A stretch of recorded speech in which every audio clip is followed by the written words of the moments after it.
Good evening and welcome to Dog Talk. I'm Dan Camilleri. And I'm Laura McKillop. We'd like to start by thanking Enduro for their ongoing support in bringing you our live weekly Q&A. Tonight we're fortunate enough to be speaking with Belinda Carter from Aruba Working Dogs. Belinda will picking who she thinks has asked the best question of the night, and they will win a bag of Enduro high energy food for working dogs with real kangaroo meat. Hey, how you going? Good. How's Been your a big day? day, so a bit tired. Yeah, big day. Big day. A bit of swimming involved today. Oh, these bloody floods! I wish they'd just get out to sea quickly, as quick as possible. So, yeah, we've had them.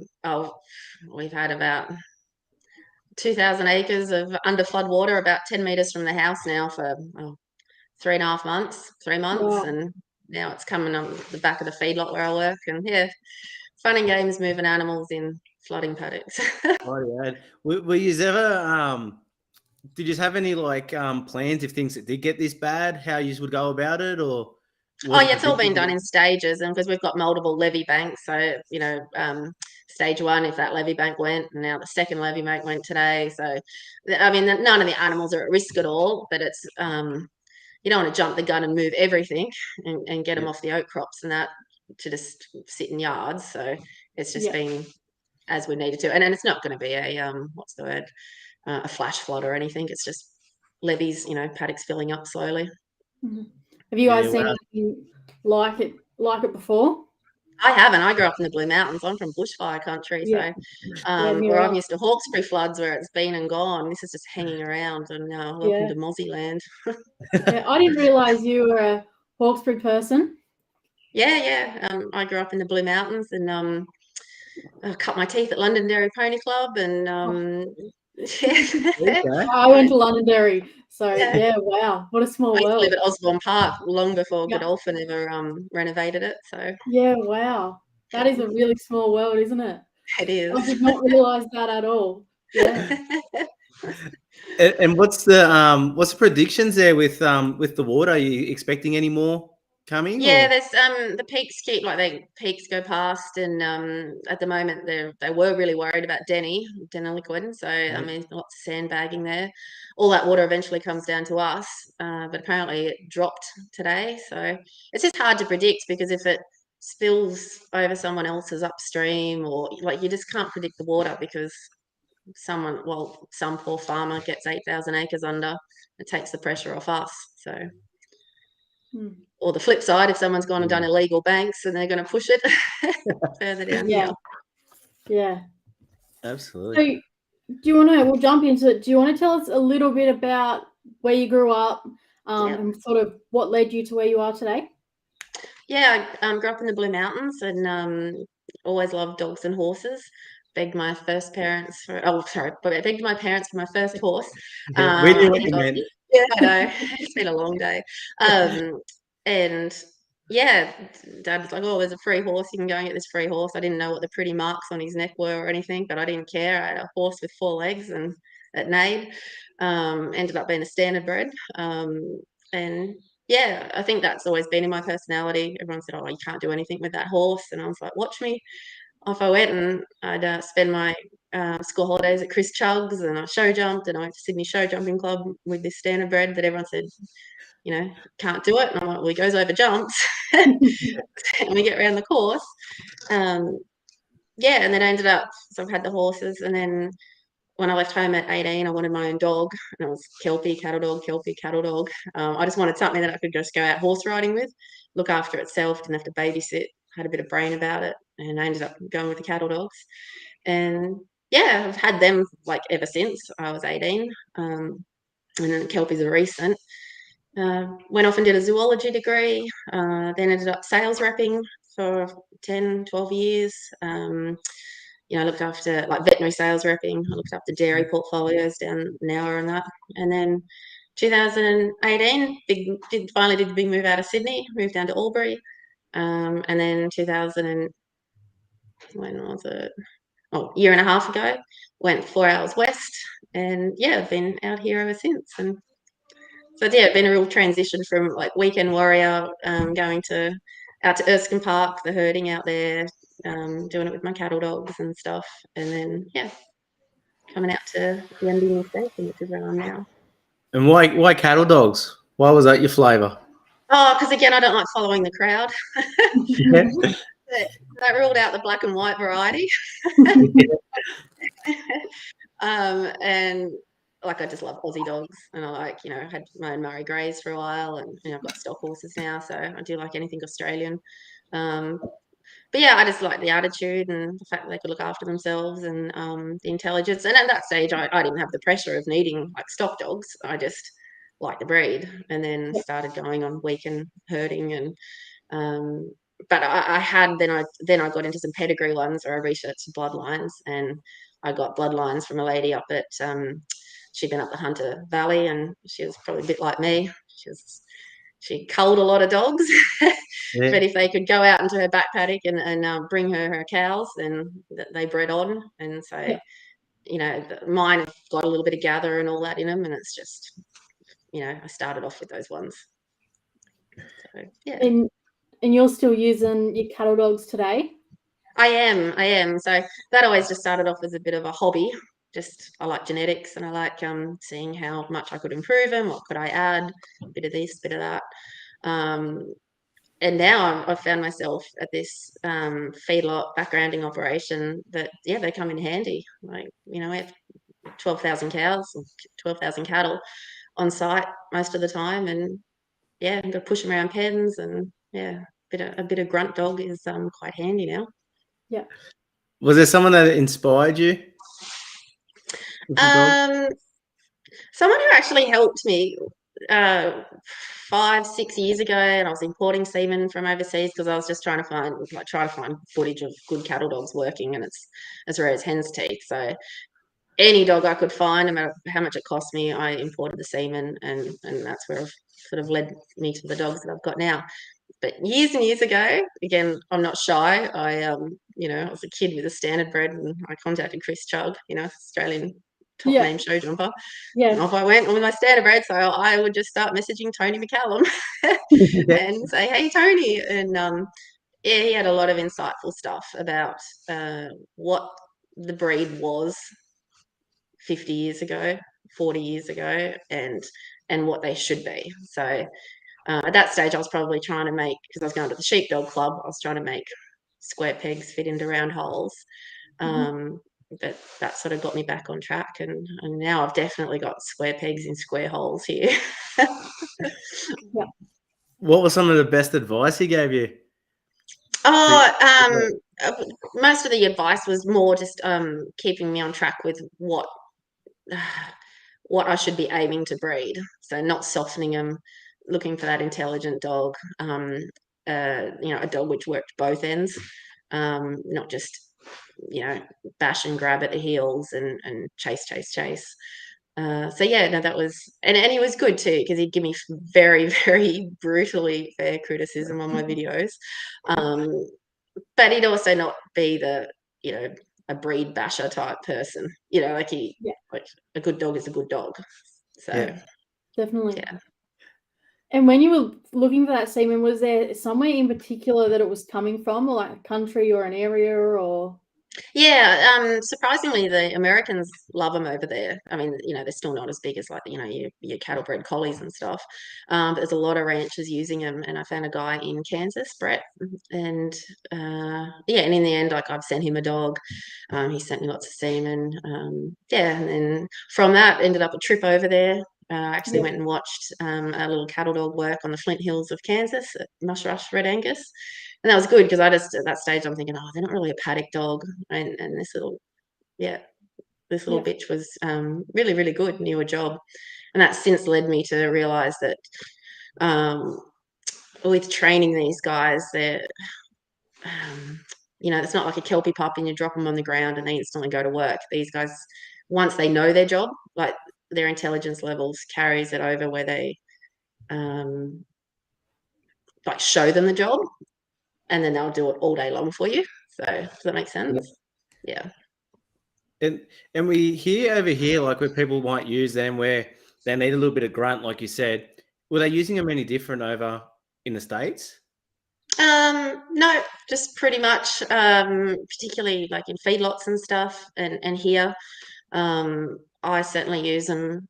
Like the feedlot that I work at, we buy our cattle in often at 500 kilos. So when most people are sending them off to slaughter, we're getting them in. So and all sorts of breeds.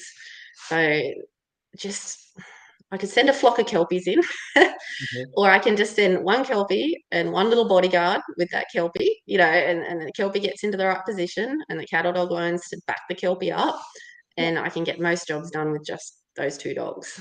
So. And you mentioned earlier that your dogs still have a bit of like I think you said herding ability, but like more so arc and whatnot, getting around their stock. How difficult was you had to go through a few dogs to find that particular style in No, the I was lucky breed, or? that the bloodline I started back. When did I get the first one? 2010. Just did it I started off doing the ANKC herding, and I think she was 7 months old, and she got like 91 out of 100 in her started level. Because she just held them to me. No footwork, nothing like that, but just just keep shutting the door on them if they wanted to escape, and just kept driving them up to me. So yeah. I And actually had. You're right. you go, on. it's all right. Like I say, I actually had a cattle dog here last weekend, the weekend before, in this little group we had here, and I'd never seen footwork in a cattle dog like in this one.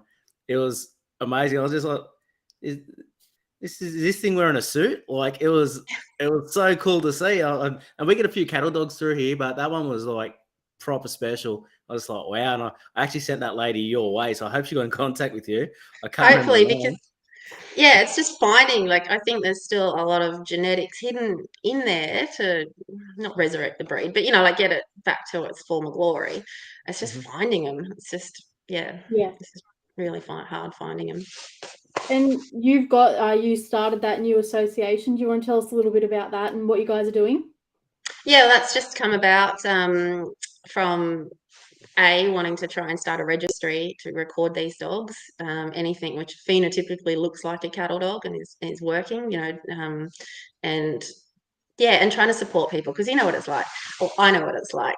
I'd rock up to. I've done so many dog schools, and I would rock up with my cattle dog, and it would there was either very, very welcoming clinicians, or you could see them take a deep breath and the shoulders would go down, and but I was always proud that mine were never carnage. Like there was I've had people follow me back out to the car park going, oh my god, I didn't know they could, like, wow, yours could actually work. And but for all those people that try to go to the dog schools and again try to make square pegs fit into round holes, we thought we'd just try and start an association that could run training days. And at the moment it's probably more weekend warrior type people and that joining up, but we have to start somewhere. And if in 5 years time we've got the people up in Queensland mustering and like that sort of stuff, it would be fantastic.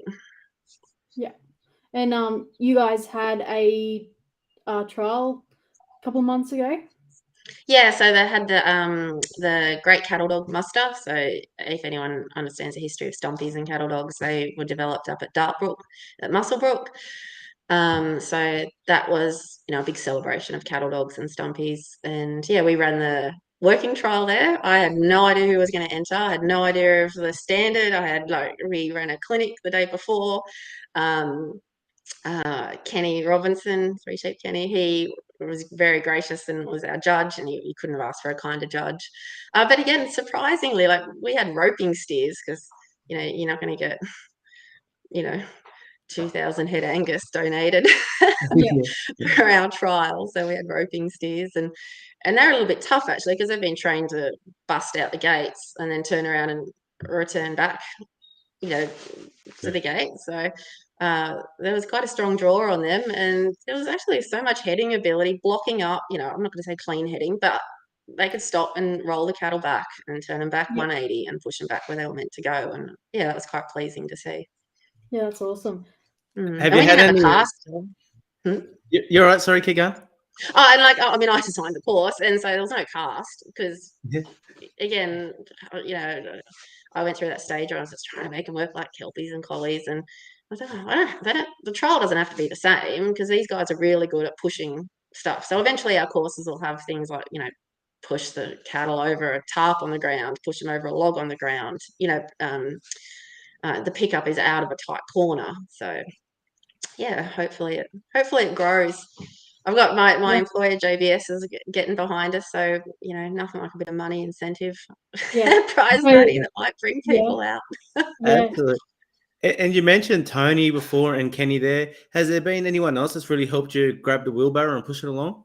Yeah, so I again went to a clinic, Steve Wayman Clinic, and I took, I had Kelpies with me, but I took 3 cattle dogs, and yep, we got in the round yard with the sheep, and he was a bit surprised. I've got one that has a fair bit of eye, and then we moved over to, doing the lessons and stuff, and then we went up to filling the race, and he's like, "Oh, can they fill the race?" I said, "Yeah, watch this." Up on the backs, and so Steve and I became quite good friends after that. And yeah, he's super supportive, even to the point where he's on his way to Adelaide recently. He stopped in and spent the day with us at work, and yeah. We won't talk about that.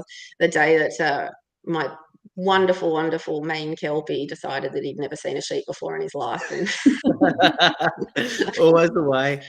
Yeah. Steve would have had a good laugh anyways. I'm sure it's Oh happened. yeah, I think it was like, oh, well, I know the lowest work you'll accept now. Oh, that's awesome.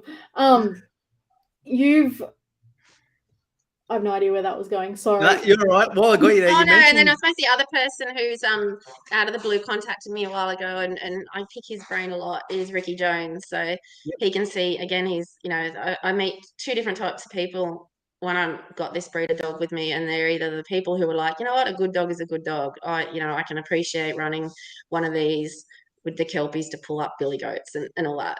And all these people that I'm talking about have always been very, hats off to you. It's good. And then you meet the others that it's, just a sport to put other people down or whatever. So yeah. And another bonus, no one would touch your truck either.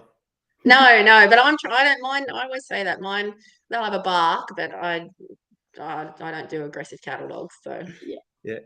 Do you want to? You mentioned before where the cattle dog was developed over here in Muswellbrook. Do you want to tell us a little bit about the history of the cattle dog and it's all up for. I'm probably not the best person to ask that, because okay. everyone gets all caught up in that, and I want to know where we're going, like where we're going forward. And someone wrote a piece of paper back in 1902 or whatever, and it's just I just want to see where the breed can go, and I don't believe in like a piece of paper written back in 1902 is going to hold. Like, everything evolves. Like, we're not using tractors that we used, but or shearing hand pieces that we used in 1902. So I don't believe the breed should be the same as. Yeah. Where do you see the breed going then? Oh, I just, like I said, where a little bit how I'm using them is, I work out here at Yambinia Station, and 8,000 acres. We have 1,200 head of cattle, 35,000 lambs, backgrounding as well. So it's a lot of paddock work, and I just really enjoy using them. Don't get me wrong, I've got my Kelpies as well, but they just pack a punch. So like, I don't like a particular type of dog. I like having a team. So they're my little, like, rugby league team. I've got my wingers and my fullbacks, and then I've got my forwards, and I just use them as I see fit. But like, we have all breeds. Like, we have pretty much everything but Wagyu come through here. I mean, British breeds are our core breeds because we go for high marbling and good eating quality. But we do grow out some cattle for certain markets. So we do have Brahman, limos, Friesians, everything. And I don't care. No amount of wall of Kelpies is going to move a stubborn limo out of my pens down the laneways. So just bring in my little heel nipper.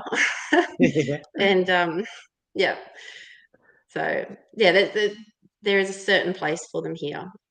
And I used to always think, I want them to be all things to everything, and I've got to make them better sheepdogs. And I've given up on that. I do use them in the sheep yards, but first and foremost, they have to be cattle dogs for me. And if they can help out and the Kelpies get tired, then Well, Pip's a cracker. She loads the shearing shed. She backs up the shearing shed race.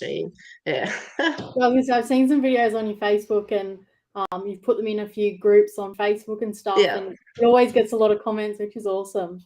Yeah, and again, I just think I like the intelligence of the breed. So she's not a natural backer. Although I must admit, all of mine are taken to like ducks to water, but they just I don't know, the dingo in them or whatever. They just they go, that's what you want, and so they don't instinctually put themselves in the right position, but they see the task at hand and go, oh, you want them to that gate.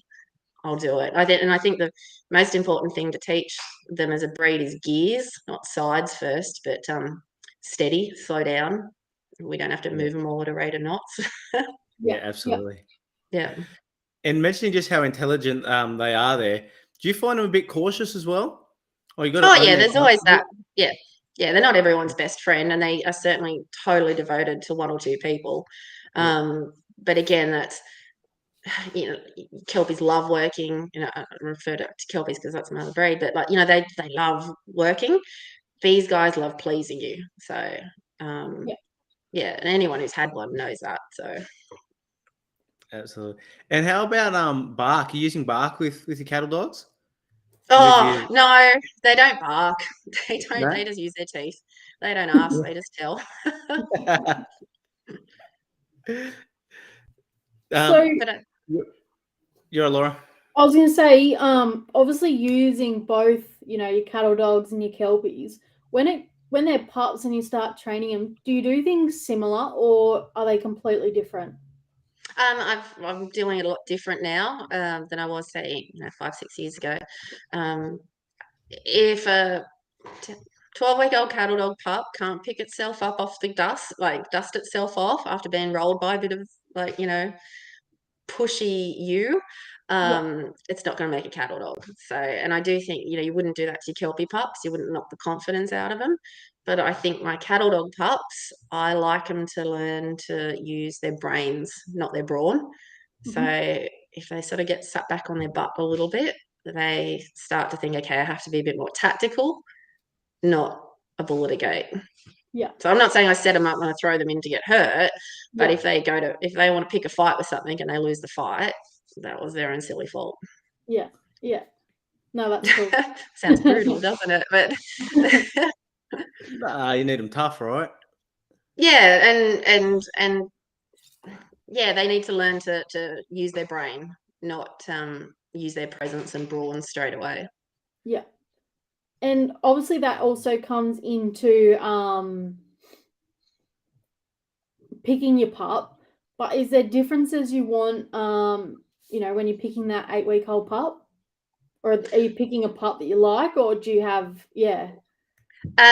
we at the moment we're keeping some Frisian weaners at home, and we just drop them in and let them see what moves they have. And I'm just looking for something which hangs off the cattle a little bit and then wants to block up, doesn't just zone in on the heels, wants to get out around and stop movement. So they're very good at creating movement, but I want some that are a little bit wired to stop it as well. And cognitive, I think I keep saying like they learn how to do things. You can teach them a lot and they learn on the job, but that's because you need a clear-headed cognitive pup. Yeah. And what about your Kelpies then? What are you looking for in them? Oh, I'm only starting this journey of Kelpies at the moment. When I left being, in marketing and sales repping, I knew I needed a Kelpie to get out there and do stuff. And I rang around and I knew I had the punch power. So I rang around looking for anyone who had a lightly started, softer young Kelpie. And when I spoke to Fred and Catherine Rains, they were kind of like, our dogs aren't normally renowned for being the softer types, but we do have one here. He's probably not going to work out for us. And yeah, so that's how I ended up with Lockerbie Slate. Love him to bits. He's awesome. He's an awesome dog. So he saves my butt many times a day. So just to jump back on your cattle dogs there, and those traits you're looking for, I imagine the gene pool's pretty small. So it's rich. How do you go about finding that semen that you're importing and whatnot? I'm imagining lots of time behind a computer here and lots of full starts as well. Lots of Yeah, clean luckily I eggs. haven't had too many false starts. There's some nice dogs in France. I've collected semen from and that, but it's In really hard France. dealing with. Yeah, there's actually some nice dogs there. Yeah, they're not working frogs over there. Were they working there? No. Like a Cheryl over there, wouldn't they? Yeah, and most of the videos I've seen are like gathering out in the paddock with sheep and stuff, and and Yep. again, European sheep are they're not bolting for the hills, so a little bit easier to get out and around for sort of that slower heading dog, but yeah, it's just dealing with the French vets to get it out of there. But yeah, it was just a case of looking on YouTube and Facebook and just yeah. If someone told me they found cattle dogs in France, I'd laugh at them Yeah. and call BS. 100%. I'd ask what drugs they're on because I'd want some. Oh, if I didn't hear that from yourself, I probably wouldn't believe it. Yeah. Oh, they're everywhere. Finland, yeah, been to South Africa twice because of the cattle dogs. Yeah. You think it is that punch that's making them so popular? Oh, I think they start off as a loyal pet first. Yeah. So, yeah. Maybe they just haven't discovered kelpies. No, no, there's actually a lot of people over there who have got both breeds. So, And what you can be honest here. mhm. Red or blue? Oh, I like both. I started off with blues and then had a couple Yeah. of good reds, and yeah, Good dog's a good dog. yeah. I like my blues, but I've had a couple of nice looking red dogs through here. I'm just like, oh wow, that's a good looking dog. Oh Like, yeah, good red. A good red is a they're nice dog smart. to look at. Yeah. Absolutely. So, Got their mascara going and all that. They look pretty yeah. cool. Speaking of, you mentioned your first dog there. Do you want to tell us a little bit about her? The first dog. Yeah, your first cattle dog? Oh, that was him. So again, that was Sorry? Jake. Jake, Yeah. yeah. He was a lovely dog, and yeah, I had him all through my 20s, and yeah, I'd be out riding on Londonderry Road there at Castlereagh, crossing the 100k zone, and he just had a brain about him, and yeah, sensible, worked out snakes, coexist with snakes really well, and yeah, the intelligence really sold me. Yeah. And So. have you got him in any of your dogs now? Did you ever breed No, from him? no, he was. I actually look back now, because he wasn't pedigree or anything. He was a giveaway dog. I actually think there was a bit of bully in him or something. So, but I mean, essentially, he was a cattle dog. But I swear there was a bit of brindling in that background. Yeah. Tell us a little bit about your current team there. So at the moment, I've got Pip. She's the little one that I often share videos. Little blue healer, and she's got heaps of eye. She's yeah. Like I said, we had last year we had 28,000 cows come through here that have to be moved and pushed around and taken out backgrounding, brought back in, weigh out sheds. They get used a lot, and she has not met her match at all. Yeah. Yeah.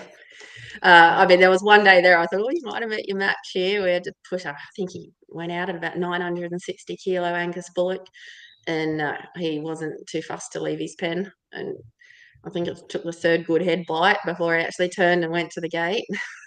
Yeah, right. Yeah, she hasn't yet to meet her match, so she's awesome. I've got a younger 3/4 sister, Ivy. She's 3/4 sister, but is much more flankier. Pip's very much a direct line, walk up, push them off her. Ivy just loves out in the paddock. If you send her to the head to block them up, she's on those noses. One thing they don't do is hang though, so they've got very clean nose bites, so they stay out of trouble. And when people say, "Oh, just go to cattle bred collies," and I'm like, "Yeah, well, I like these dogs, and I've invested 10 years into breeding them, but they don't break. Like they don't break. We were moving them out of floodwater today, and Pibby got frustrated with one, and oh god, that was a kick to the head. And I thought any other breed, and they'd be disabled by now. But their skulls must just be so thick. So, and then Kelpie wise, I've got a couple of young cattle dogs coming through. Kelpie wise, I've got Lockerbie Sleep, and I've got Ardu and Jade. I've got from Christy Shrubsole down in Hamilton Way in Victoria. They're going well. Sleet's awesome. He was such a quiet dog when I got him, and I was told he was quiet. And I think I don't do a lot of things by the book. So everyone says, don't treat them like pets and keep them as work dogs. Well, I think actually that gave him confidence and brought him out of his shell, and he learnt to cut loose and play and have fun. And now he's quite handy. He's got a nose bite on cattle, and yeah. I remember the first time, like I said, I went from being a weekend warrior and, not much goes wrong when you're a weekend warrior to coming to this place, and I'm the main dog person now, and I got told to go out and get some backgrounding sheep, and I just remember this is the first time I was like, oh my God, that dog just saved my butt so badly. No, you learn on the job, don't muster to an open gate. So there's my gate wide open, and out I go around, and we drive them out of the paddock, and I'm so confident they'd come out the gate and turn left. Just they're going to go that way because that's where all the sheep are, and that's where the sheep feedlot is. But hindsight's wonderful. If I had turned right, that was where the feed mill is. There's B doubles tipping off. There's hay trucks unloading. There's feed trucks loading up. There's, there's nooks and crannies everywhere. There's feed, but it's just I'm picturing disaster, aren't I? So push into the gate. Nope, they don't go left. They go right. Into the maze. They get it right, and I was like, oh no. So like abort mission, abort the tail. I don't care what the tail's doing. Me and my little Polaris get to the gate, and I just said, oh sleep, way back, please buddy, way back. And off he went and got it, and it just started to filter into the feed mill. And I mean, the worst thing would have been the stick I would have copped from the rest of the team. So I just remember distinctly going, oh, this is why we have dogs. But yeah. And back a couple of steps, what made you leave the marketing and sales to go work on the feedlot? Over it. Question, Laura. Huh? Stole my question, Laura. Oh, well, over it, and just I mean, I've always grew up in the Blue Mountains, so it wasn't really country, but it wasn't really city either. And I feel like I've sort of found my place in the world here or in this industry. Probably I also thought too I've set myself up enough financially that I could take the big pay cut, but luckily I didn't take too much. This place doesn't pay too bad, so that's all right. So now I'm getting to live my hobby as a job. And I mean, if people had told me that I was going to be scrubbing water troughs and as well, but no, that's all part of the package of animal husbandry, I suppose. Yeah.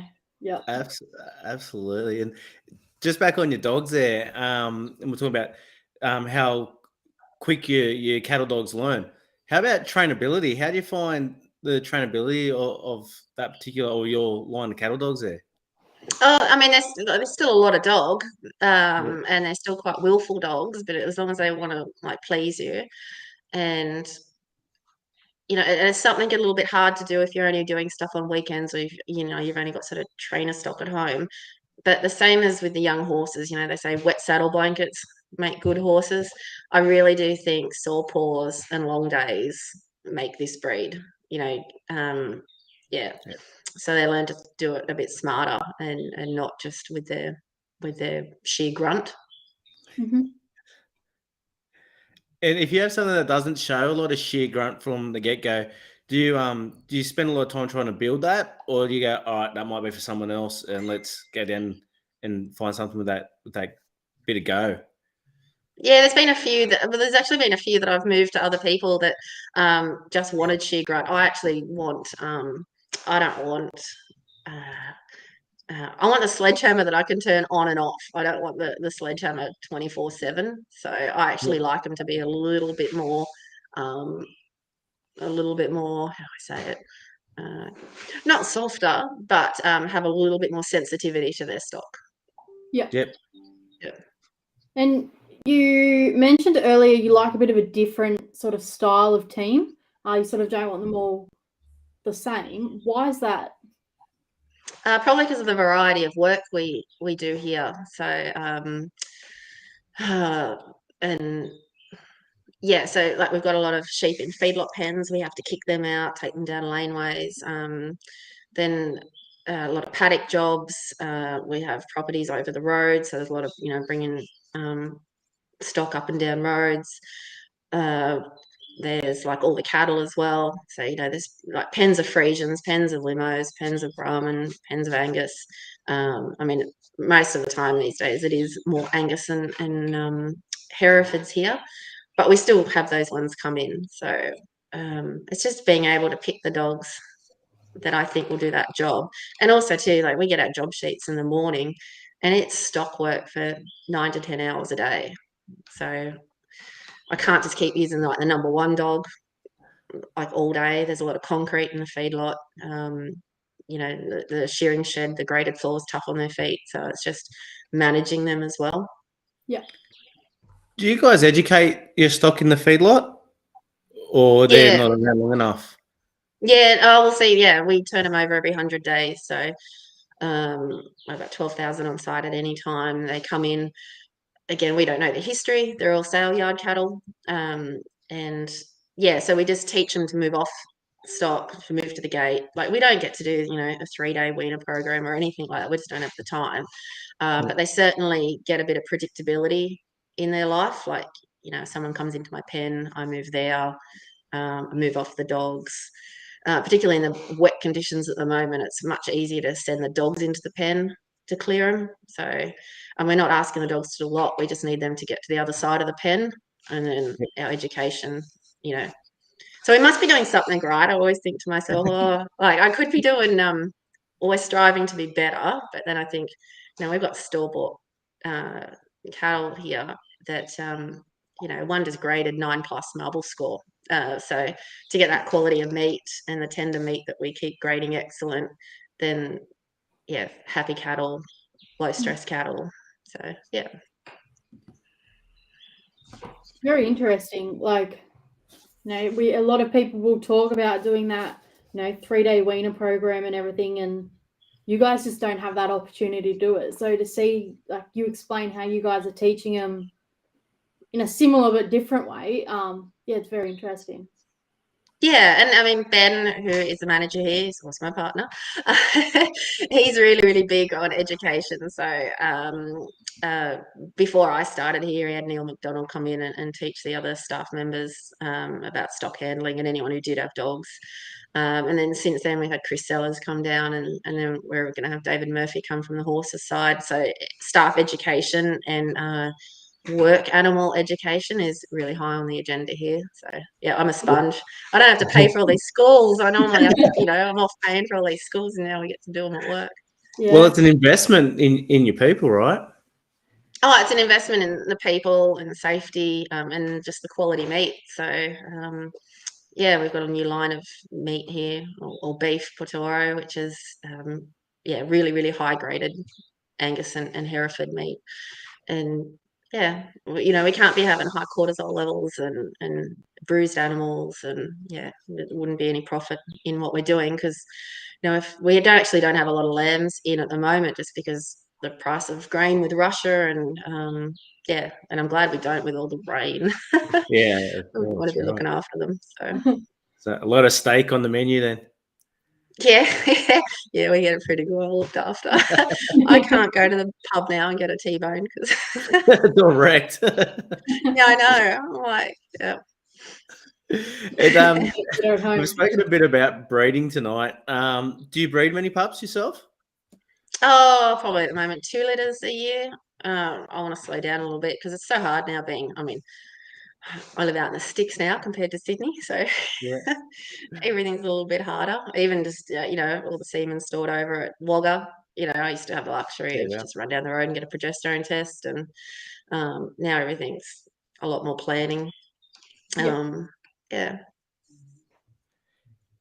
Actually, and while we're talking about planning, what are you looking for future joinings? Like, obviously, you're relying a lot on videos for a lot of the size you're using. Are you looking for a particular size or particular traits to put over particular bitches? I've got enough. I've been doing it long enough now that I've got enough dogs out with other people, and I've done a few different lines. So now I've got I've still, I don't want to back myself into a corner. I've still got to keep looking for outcrosses, but I do have enough males and bitches out with friends and other people that I can now start looking at those traits. And yeah, I certainly don't have the luxury of the other breeds, but yeah, it's a slow process, but I'm enjoying it. And the majority of what you're doing would be AI too, right? Yeah, that's to do a natural cover these days is a bit of luxury. So What's involved in that? I had an incident today with one of my dogs, and I was just like, I haven't got a lot of pups on the ground. I'm like, geez, things start to run through your head, and you're like, what if, what if? What's actually involved in the process of AI for yourself? Like, how involving is it? well, I've heard you guys ask these questions a few times on here to people about like AI and all that, and I sit there and I think to myself, well, it's only money. Do you know what I mean? Like, you'll always kick yourself afterwards. So it's, if you've got a dog you really like, just store them. Just get them frozen down. The The best expensive. insurance. Yeah, the expensive bit is then when you got to use it. So just freeze it down. And then people say, "Oh, is the dog worthy of being frozen?" I think I'm a little bit more. I look at what a bitch needs and where can I get that from a dog, or the other way around. So that, a dog might have be a real natural in a particular style of work. Well, I just want to set him aside because there might be a bitch I need to use 8 years down the track or 18 years down the track. So I think it's, if you can afford to do it, just put them on ice. It's, you might never use it, but that it's there if you need it. So it's just essentially putting your dogs on the shelf and getting them back when you, yeah. Like, I personally don't think a dog has to, jump through hoops or be, the world's greatest example of his breed. If he's got something unique to offer that you want to tap back into, then yeah, store him for sure. Great Yeah, I'm a advice. big believer. It's the cheapest form of insurance on that dog too, because you might lose your dog, but you've got your genetics there for later down the track. Yeah, and you don't need a lot of it, just enough to, maybe give you 2 or 3 breedings. As you've got to get something that you like out of that. So hopefully. And the process with your bitch when you're ready to go about it, how involving is that? Oh, it's just, tracking their progesterone, taking them to the vet. So if you were remote or rural, it would be a lot easier to find a vet that would board them for you. So, leave them there for 2 weeks or a week, and so they can track it. So the critical bit is doing as many blood tests as possible to track the ovulation. So dogs are probably the worst animal to do AIs with, because you can't PG them like you can a horse. You can't bring them on. You miss it. So the critical thing is tracking that blood work to get the point of ovulation, and then to go ahead with the insemination. Yeah, a lot of people we've spoken to haven't had a lot to do with the actual AIing of the bitch. So it's interesting to see someone like you that has done it with a few to tell us sort of the process, really, I guess. Oh, it still heaps of heartbreak. I mean, I've had ones that haven't worked, and someone gave me some semen when I was 28 years old from a dog I really wanted to use. That didn't take. I've also got some semen that's about 32 years old that someone gave to me, and I'd really, because it goes back to the dogs behind all my original dogs. I've got to bite the bullet and use it.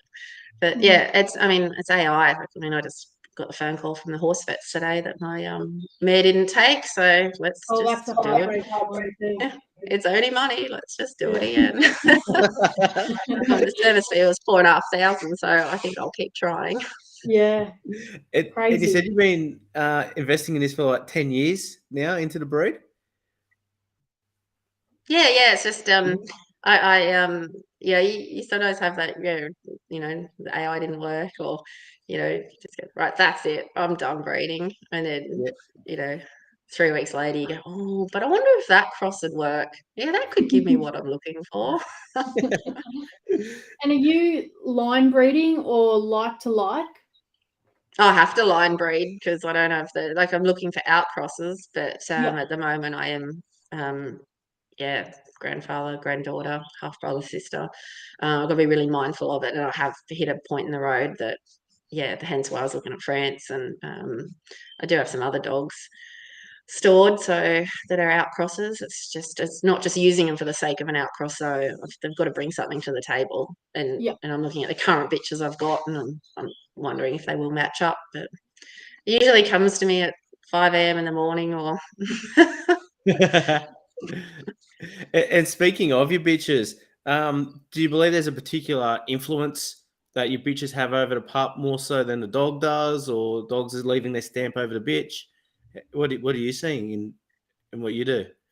I can't. I probably can't answer that yeah, I mean, my best bitch, Pippi, I'll breed her again. But her first litter, she's got one male son that is very identical to her. Some of the other sons are acting very, very much like the sire. And I've had a litter from him before. Yeah, I haven't done enough to comment on that. So Yeah, no, that's cool. Answered well. Love your oh, honesty. ask me in another 10 years, and I'm. So, in terms of training, are you training on the job, or are you setting time aside to, go out and train those younger dogs?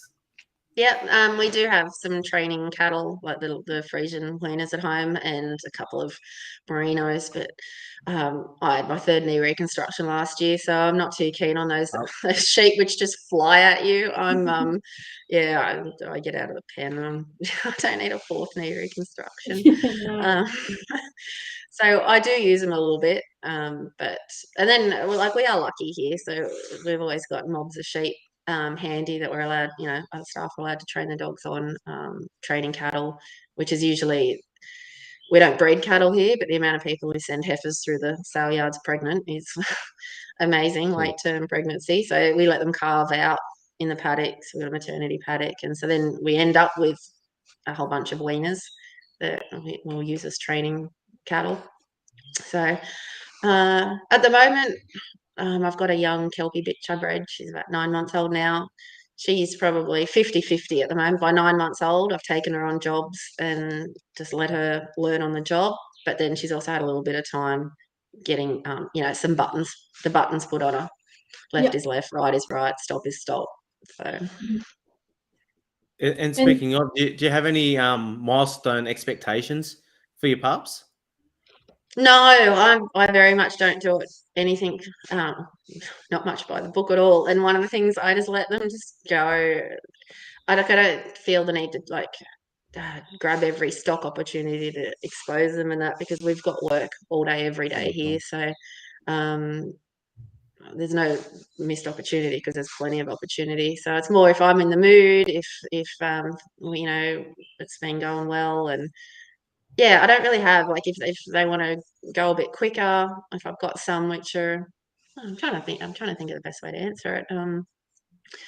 I just sort of let them tell me, if I take them out on a little job and I let them, drop them in on the tail and let them, and it's, I spend the whole time trying to pull them off the head.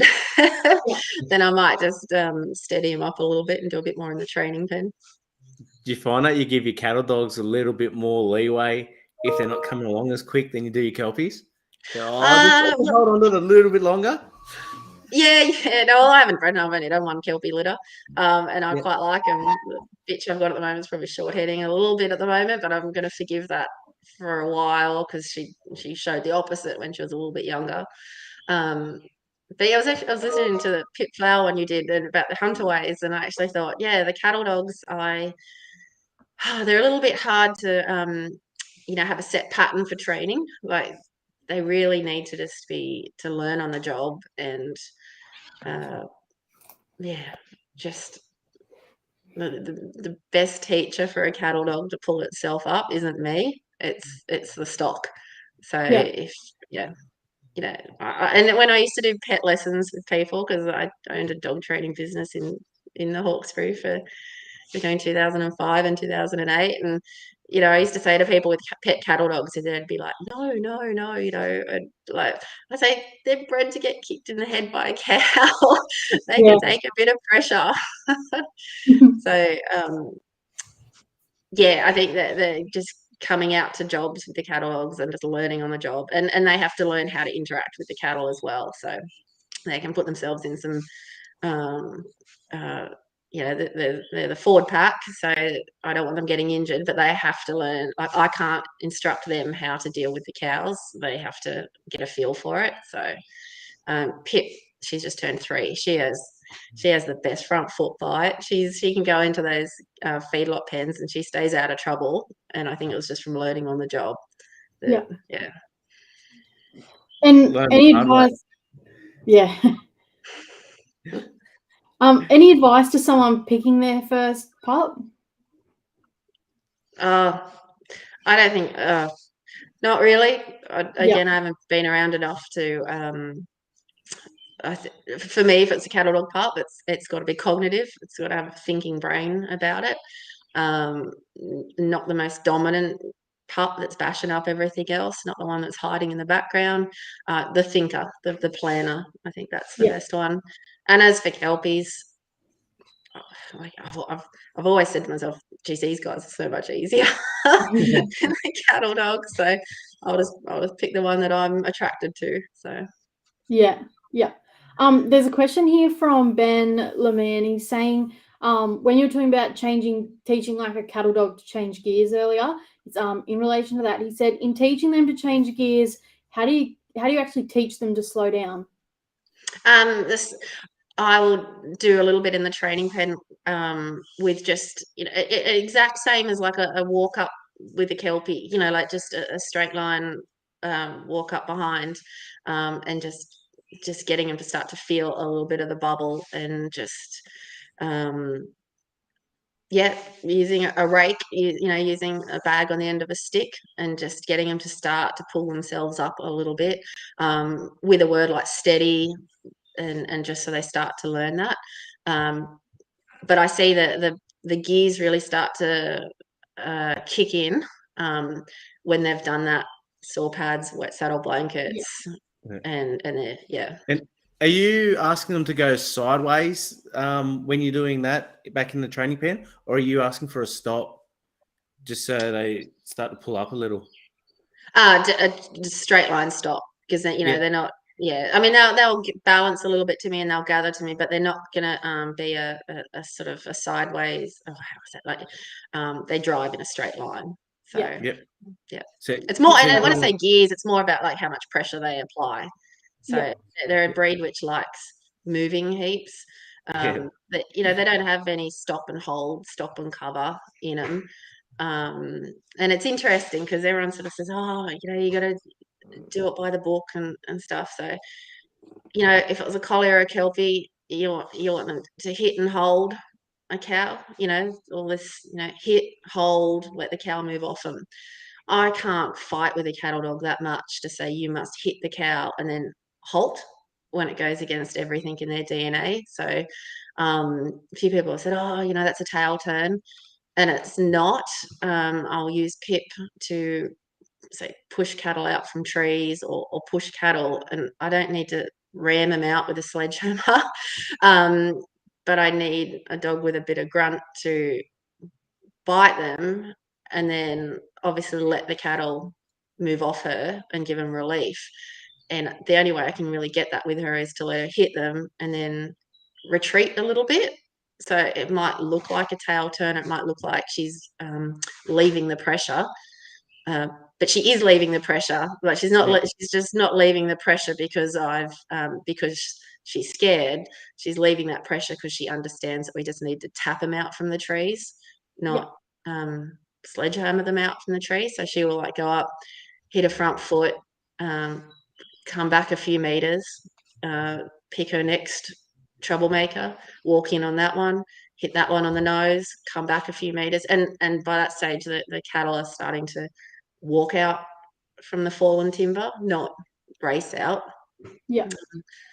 And once again, I think the important thing you highlighted there is that's what they were bred to do, right? Duck in and out and get some movement.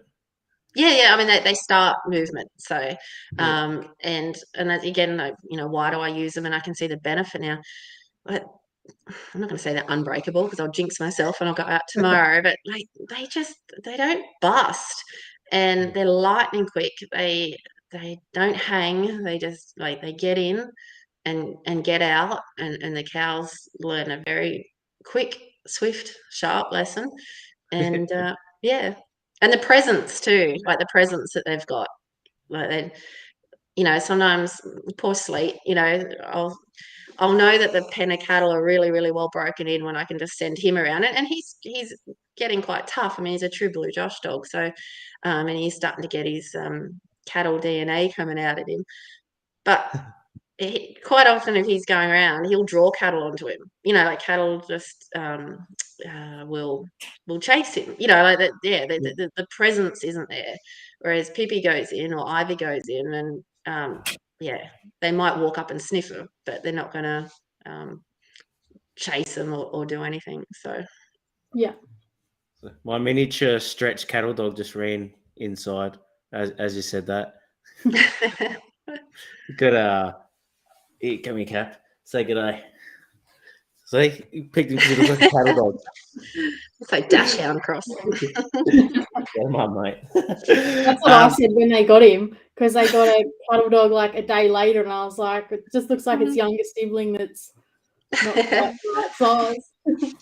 It's been interesting though, because I was thinking about this today. I thought, oh, what am I going to talk about? You've had all these legends on, and here's me who's been, 18 months ago, just landed at this place with a huge amount of animals and been pretty much the main dog person. I do get on the horses and ride the pens as well, but mainly the dog stuff. And yeah, it's just I keep thinking, what have I come across, and seeing everyone, when you get into the trial world and all that, and everyone's like, oh, this is how you should be working a dog, and this is correct livestock handling, and that's an interesting thing that we move a lot of sheep around the feedlot, and sheep coming in, 2,000 sheep coming in a week, 2,000 being loaded out. We saw 28,000 in 8 weeks last year, so there's a lot of sheep movement coming and going. And Sleep, my main Kelpie, started doing this thing where I go up ahead and set all the gates, check the water for the sheep, and he will go and dig them out of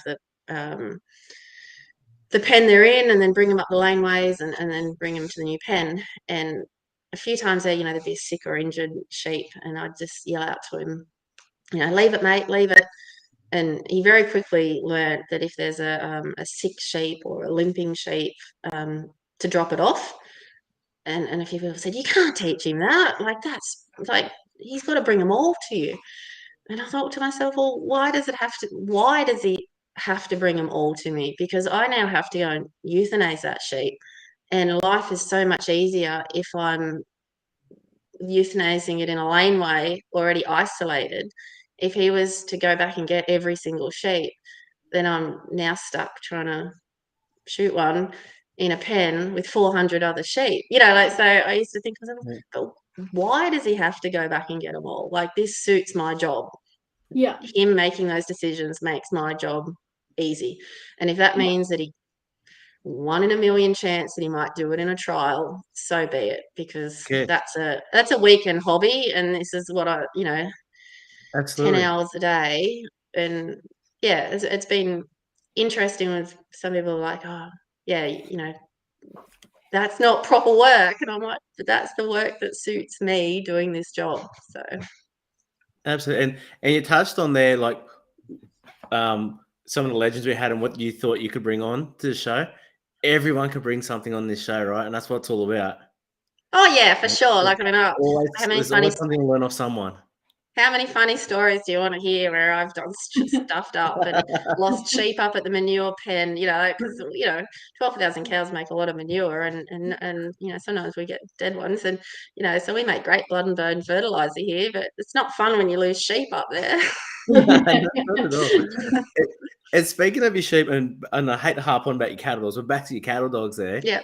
Talking about dogs with a lot of grunt and gears and come in and get things moving. You mentioned before your dogs are also back in races as well. Is that something that was coming natural to them? They were watching other dogs do? Was that something that you were teaching to start with? And how did that come about? Again, just a challenge, can I get them to do this? And they all take to like ducks to water. And again, that cattle dog, just show them, like, if people seen videos of Pippi, she's not she just knows that, like, she goes, okay, that pen now has to go up to the truck. So she goes and gets them. She might see a Kelpie go over the backs, and she's like, oh, yeah, that looks easier. That gets the job done better. um, yeah, and the presence, like her, and Ben's got a dog, Molly. She was a Drildery purchase, and those two together, like, yeah, just roll the B doubles up and roll them out 10 minutes later. Yeah, But, they've both got a lot of presence, and yeah. get the job done for you. You mentioned trialing. You've done a little bit of trialing with your Kelpies and your cattle dogs.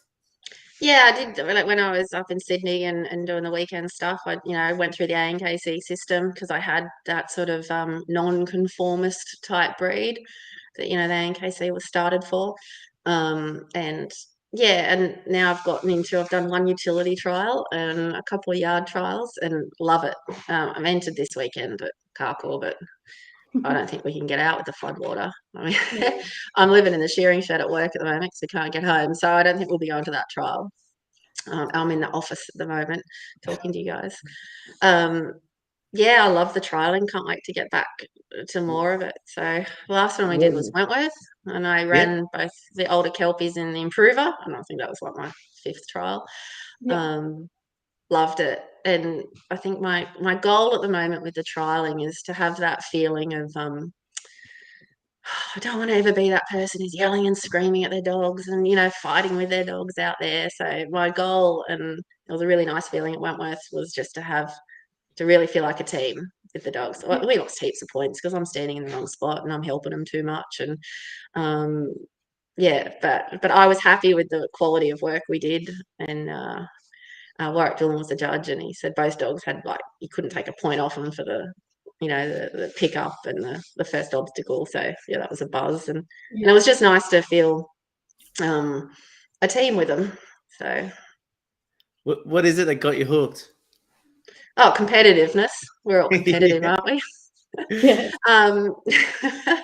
And yeah, this is going to sound really like, yeah, it's a good feeling to go out there and display your skills or test yourself or your lack of skills, and try to learn more against other people. So and against the sheep too. I mean, I just did all the ANKC training because when you're like sort of only getting access to stock on weekends, you're just desperate for any stock time you can get. So but now I really get a buzz out of the my dog and myself doing it as a team together.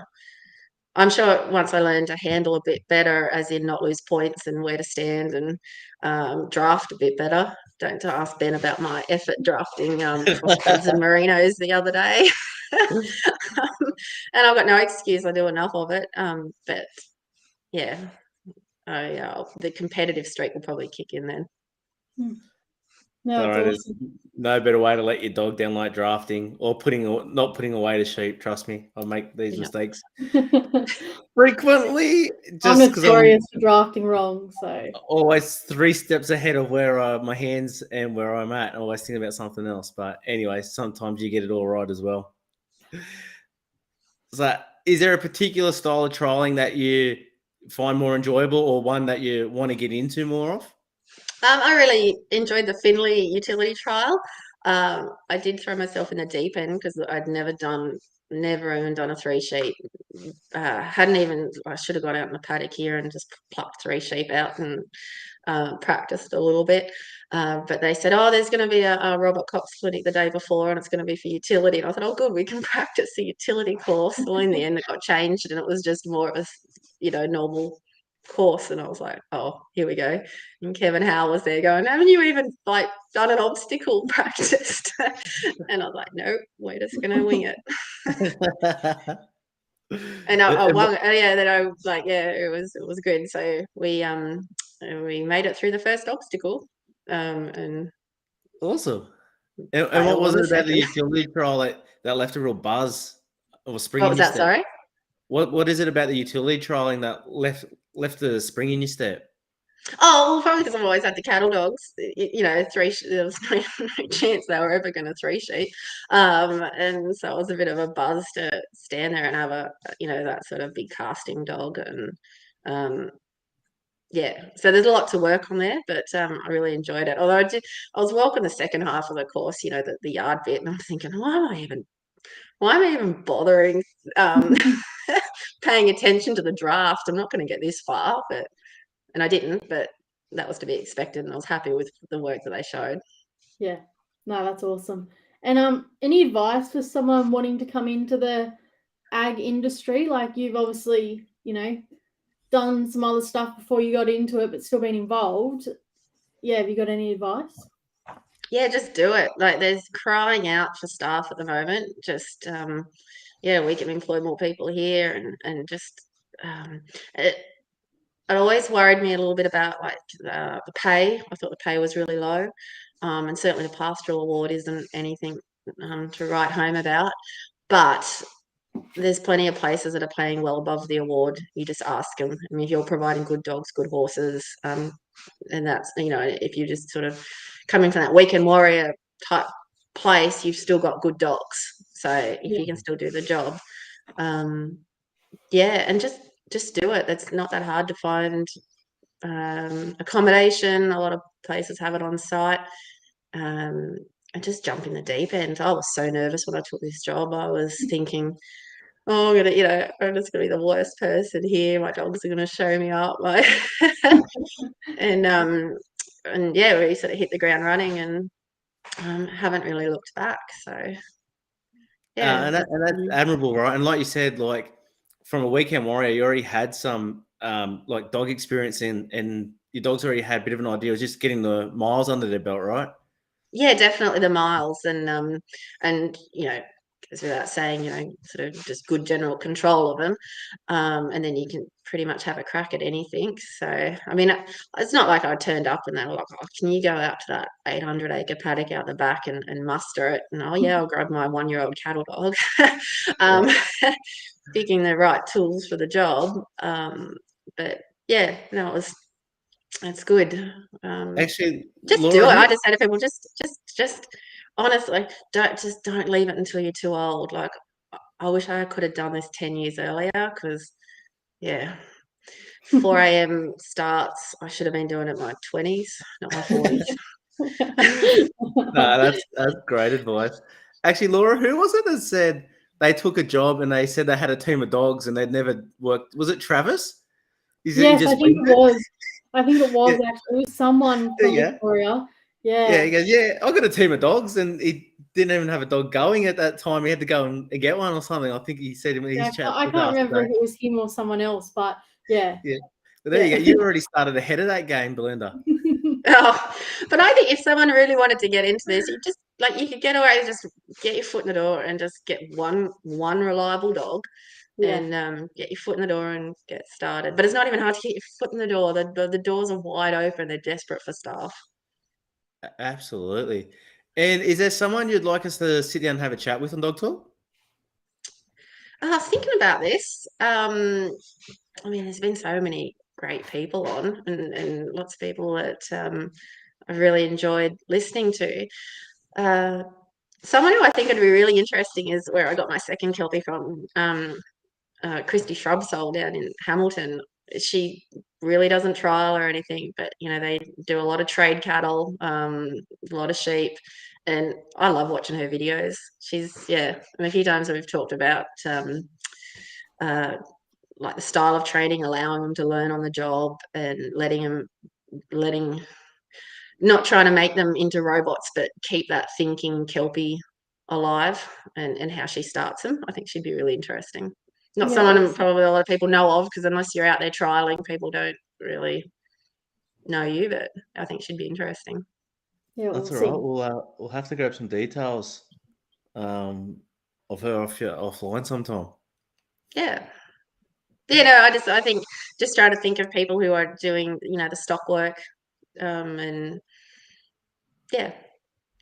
I mean, and that was I ended up with my second Kelpie because it was at the COVID period where you couldn't get a Kelpie pup because all the pet people were buying them and you just couldn't find dogs anywhere.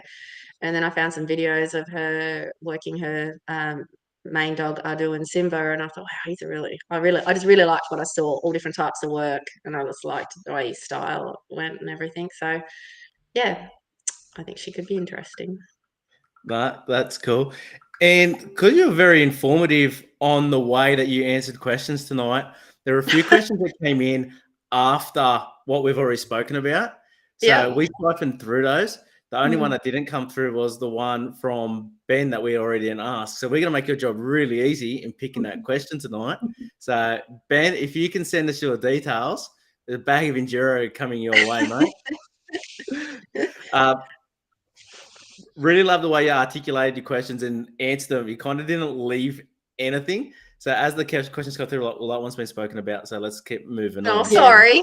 I was No, curious about awesome. I was waiting for the, why bother with cattle dogs question. And I say, I'll enjoy that because the conversation really flowed. So really appreciate that. So Ben, get in contact with us. Bag of Enduro coming your way. Belinda, thank you very much for your time as well tonight. Bag of Enduro coming your way. So we'll grab your details after the chat. But you're not getting off that easy. One last question. No, it's just this question. Oh, here we go. Well, considering, do you know how many ducks are around here at the moment with all the floodwater? So would you rather fight one duck the size of a horse or 20 horses the size of ducks? One duck the size of a horse because I'd get my little blue bitch Pippi and she can fight it for me. That's the way. Very well answered, and I'm sure Pippi would have an absolute feast there. Belinda, thank you very much for your time tonight. All our viewers listening live, thanks for jumping on. Everyone that's listening back, thank you very much. Hope you have a great night and enjoy listening back. And please remember, we learn every day, and the day we stop learning will be a sad one for all of us. Thank you. Thanks. Bye. Thanks, Belinda. Bye.